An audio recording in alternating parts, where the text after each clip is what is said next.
موت ایک ایسی حقیقت ہے جس کا انکار کوئی ذی شعور نہیں کر سکتا۔ ہر انسان دنیا کی زندگی گزارنے کے لیے کوئی نہ کوئی کاوش اور جدوجہد کر کے مال و اسباب اکٹھا کرتا ہے۔ سوال یہ ہے کہ بعد از مرگ اس کے زیر ملکیت منقولہ اور غیر منقولہ جائیداد کو کس طرح تقسیم کیا جائے۔ اسلام وہ دین ہے جس نے سب سے پہلے مردوں کے ساتھ ساتھ عورتوں کو بھی وراثت میں حقدار ٹھہرایا۔ حالانکہ اس وقت کے جزیرۃ العرب کے معروضی حالات عورتوں کے حوالے سے فرسودہ نظریات کے حامل تھے، بچیوں کو زندہ درگور کرنے سے بھی دریغ نہیں کرتے تھے۔ ایسے ماحول میں اسلام کے متوازی نظام اور اقتصاد کی خوبیوں میں سے ایک یہ ہے کہ عورتوں کے حقوق کو مالی تحفظ دیا گیا۔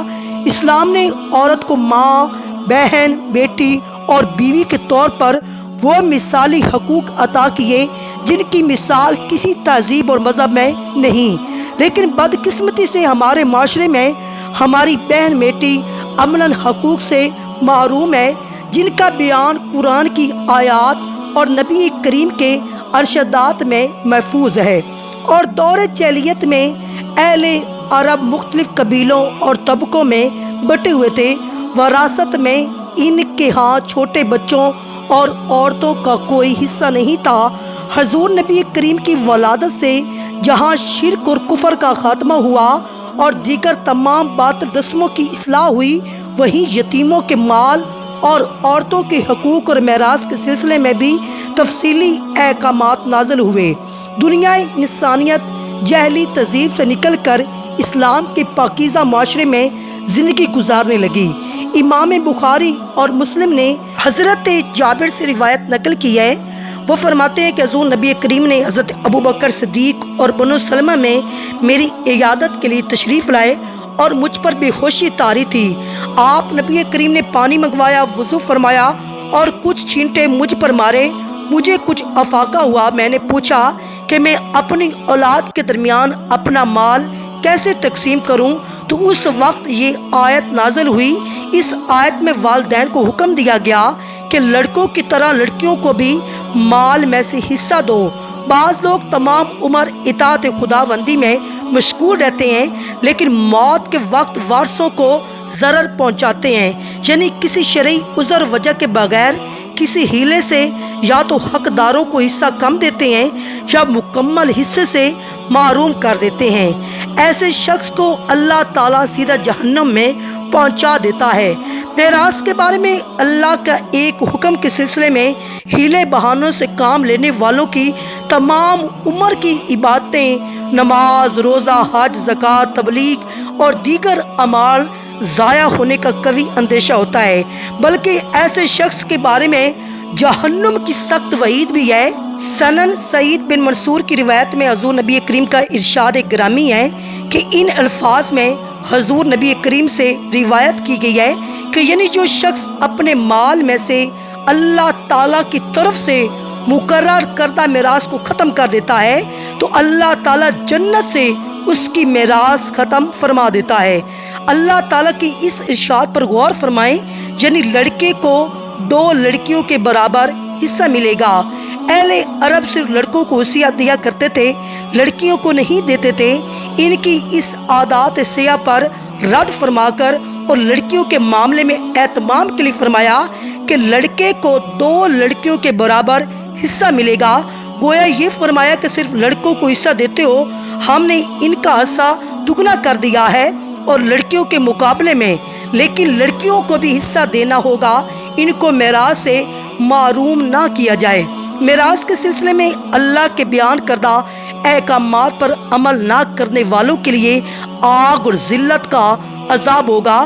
ارشاد باری تعالیٰ ہے کہ جو اللہ اور اس کے رسول کی نافرمانی کرتا ہے اور اس کے بیان کردہ حدود سے تجاوز کرتا ہے، اللہ تعالیٰ اسے آگ میں داخل فرما دے گا جہاں وہ ہمیشہ رہے گا اور اس کے لیے ذلت امیز عذاب ہوگا۔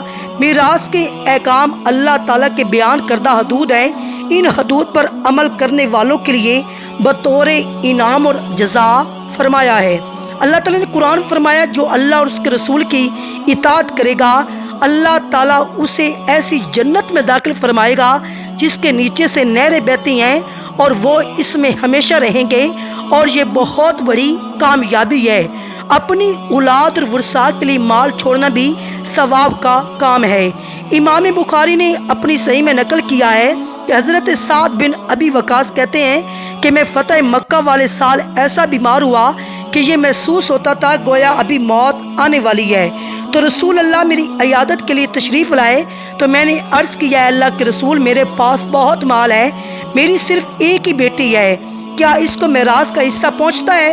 تو کیا میں اپنے پورے مال کی وصیت کر دوں؟ تو نبی کریم نے فرمایا نہیں۔ میں نے عرض کیا آدھے مال کی وصیت کر دوں؟ تو نبی کریم نے فرمایا نہیں۔ میں نے عرض کیا تہائی مال کی وصیت کر دوں؟ تو آپ نے فرمایا کہ تہائی مال کی وصیت کر سکتے ہو، اور تہائی بھی بہت ہے۔ پھر فرمایا تم اپنے ورثاء کو مالداری کی حالت میں چھوڑ جاؤ، یہ اس سے بہتر ہے کہ تم انہیں تنگ دستی کی حالت میں چھوڑ دو کہ وہ لوگوں کے سامنے ہاتھ پھیلائیں۔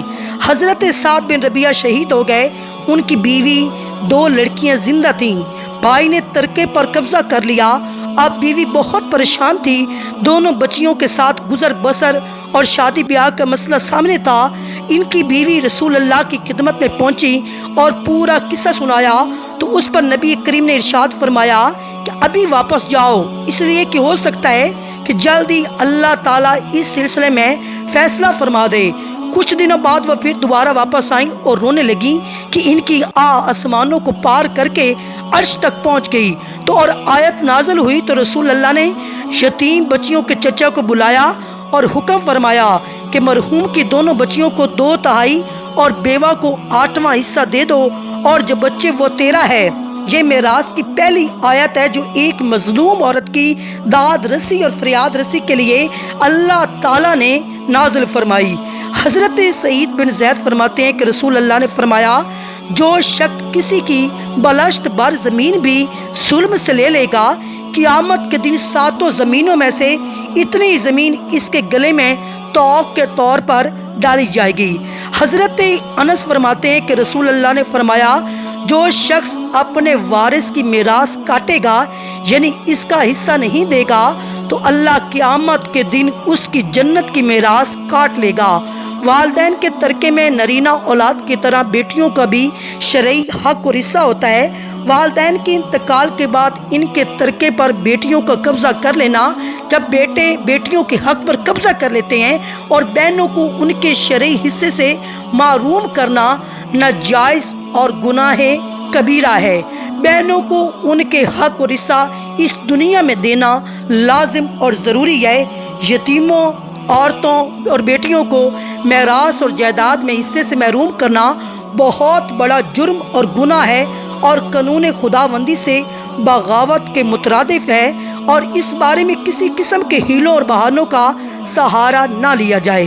بعض حضرات اپنی زندگی میں ہی اپنا مال اور جائیداد اولاد اور اقربا میں تقسیم کر دیتے ہیں، اور جب وہ تقسیم کر دیتے ہیں تو عام طور پر دیکھنے میں آیا ہے کہ صرف بیٹوں کو حصہ دیا جاتا ہے اور بیٹیوں اور بیوی کو محروم کر دیا جاتا ہے، جبکہ بعض بیٹیوں کو مختلف لالچ دے کر حصے سے محروم رکھتے ہیں۔ ان لوگوں کو حالت صحت میں اگرچہ مال میں تصرف کا مکمل اختیار ہے، لیکن یاد رہے ان کا یہ عمل اسلامی تعلیمات کے خلاف ہے۔ اللہ تعالیٰ سے دعا ہے کہ ہمیں دین پر چلنے کی توفیق عطا فرمائے، اور میراث کے حوالے سے پائی جانے والی غفلتوں کے ازالے کی ہمت عطا فرمائے، اور امت مسلمہ کے لیے آسانیاں پیدا فرمائے۔